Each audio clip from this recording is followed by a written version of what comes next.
जिस व्यक्ति ने कृत्रिम बिजली का आविष्कार किया वह निश्चित रूप से एक प्रतिभाशाली व्यक्ति है, निकोला टेस्ला हैं। उन्होंने जिस टेस्ला कॉइल का आविष्कार किया वह न केवल बिजली पैदा कर सकता है बल्कि वायरलेस तरीके से बिजली प्रसारित भी कर सकता है, जो वास्तव में आश्चर्यजनक है। टेस्ला कॉइल की बिजली आपूर्ति प्रत्यावर्ती धारा है। वोल्टेज को बहुत उच्च स्तर तक बढ़ाने के लिए यह पहले ट्रांसफार्मर से होकर गुजरेगी। ट्रांसफार्मर दो कॉइल से बना है, ऊपरी को प्राथमिक कॉइल कहा जाता है और निचले को द्वितीयक कुंडली कहलाती है। प्राथमिक कुंडल प्रत्यावर्ती धारा प्राप्त करता है और एक बदलते चुंबकीय क्षेत्र का उत्पादन करता है।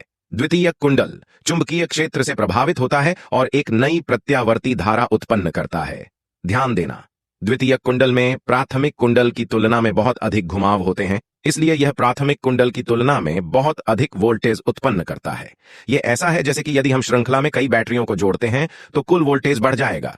टेस्ला कॉइल के लिए वोल्टेज ट्रांसफार्मर बहुत महत्वपूर्ण है क्योंकि यह सुनिश्चित कर सकता है कि दो कॉइल की वोल्टेज आवृत्ति समान है लेकिन परिमाण भिन्न है।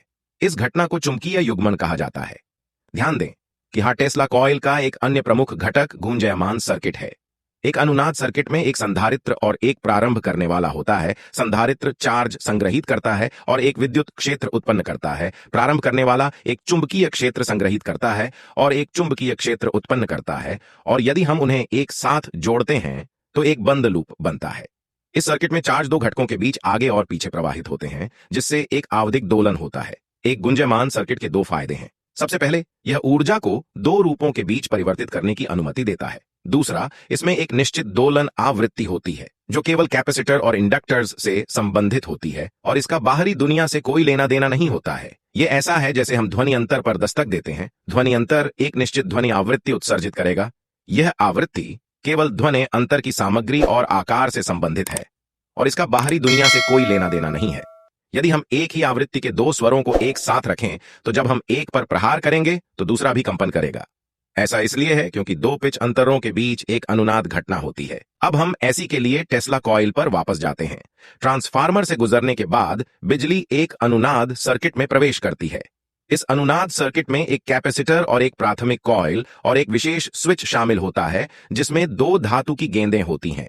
जब प्रत्यावर्ती धारा गुंजयमान सर्किट में प्रवेश करती है तो प्राथमिक कुंडल एक दोलनशील चुंबकीय क्षेत्र उत्सर्जित करेगा और जब संधारित्र पूरी तरह से चार्ज हो जाता है तो संधारित्र चार्ज और डिस्चार्ज होता रहेगा। यह धातु की गेंदों में करंट भेजता है और दो गेंदों के बीच एक चिंगारी पैदा करता है। इस प्रकार एक आवधिक स्विचिंग क्रिया उत्पन्न होती है।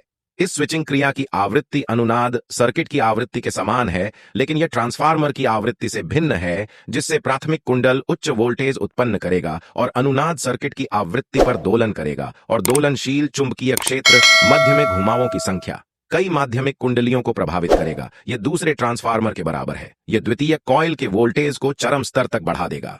ध्यान दें कि द्वितीयक कुंडल ग्राउंडेड है और इसके शीर्ष पर एक धातु की अंगूठी है जो अधिक चार्ज को केंद्रित कर सकती है और चार्ज हानि को रोक सकती है। जब धातु की अंगूठी पर चार्ज एक निश्चित स्तर तक पहुंच जाता है तो इसके और जमीन के बीच संभावित अंतर बहुत बड़ा होगा। नतीजतन धातु की अंगूठी और जमीन के बीच एक नया सर्किट बनता है और यह और द्वितीयक कुंडल भी बनते हैं एक सर्किट, नया गुंजयमान सर्किट। यदि हम समान आवृत्ति का एक अनुनाद परिपथ पास में रखें, यह इसके और धातु की अंगूठी के बीच एक रेडियो प्रसारण बनाता है। वीडियो देखने के बाद आप लोग क्या सोचते हैं? कमेंट करें। दोस्तों, अगर आपको वीडियो पसंद आए तो वीडियो को लाइक और शेयर करें और अगर आप ऐसी ही अमेजिंग वीडियो देखना चाहते हैं तो चैनल को सब्सक्राइब करें।